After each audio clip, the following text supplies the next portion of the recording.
Don't miss the tea. Subscribe now. Girl, grab the bottle.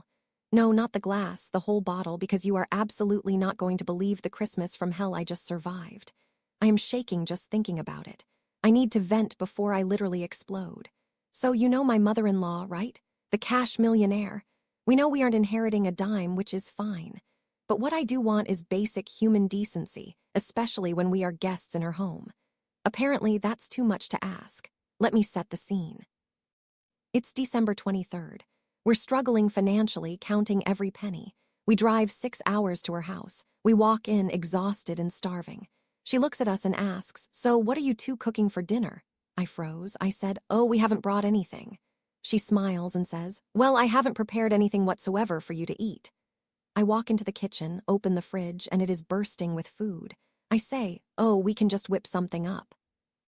And she steps in front of the fridge like a bodyguard. She says, No, that's my food. I'm going away in 3 days. You can't use that." My jaw is on the floor. She's a millionaire with a fridge full of food, but we can't touch a thing because it's hers. So my poor husband has to get back in the car, drive to the supermarket in the Christmas chaos, and buy food.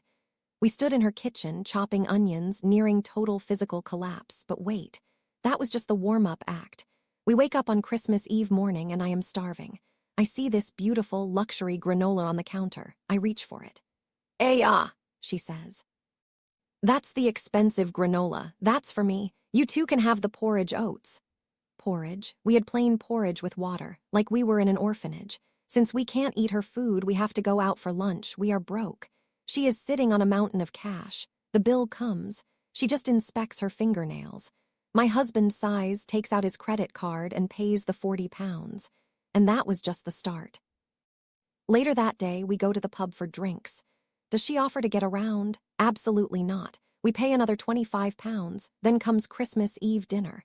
We go to a nice restaurant because, God forbid, we use her kitchen again. It's a lovely time until the bill arrives. £120, and she just sits there. She waits for her son, who she knows is stressed about money, to pay for her meal. I was fuming. Then Christmas Day, the main event. Now we had already bought the expensive parts of the meal ourselves. The starter, the main, the pudding. All we needed from her were the basics. The trimmings, potatoes, parsnips, the cheap stuff. We get into the kitchen and my husband asks, "Mum, where are the potatoes?" She looks up from her tea and says, "Oh, I didn't buy any. I thought you were bringing everything." My husband, trying to stay calm, asks, "Do you have any in the cupboard?" She says, "I have a few, but I need those for next week when I get back from my trip." Are you hearing this? It is Christmas Day. The shops are closed. She has potatoes right there, but won't let us roast them because she might want one in January. She hadn't bought a single trimming. No pigs in blankets, no stuffing, nothing. And she absolutely refused to let us use anything from her pantry because it was all allocated for her future meals. So for Christmas dinner, we ate our vegetarian main course and a pudding.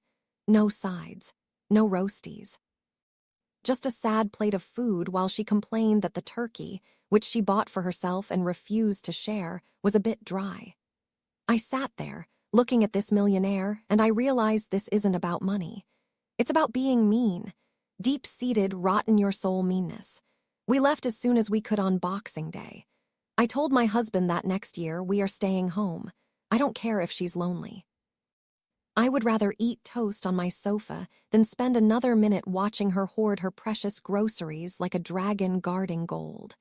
The audacity, right? The absolute, unmitigated audacity.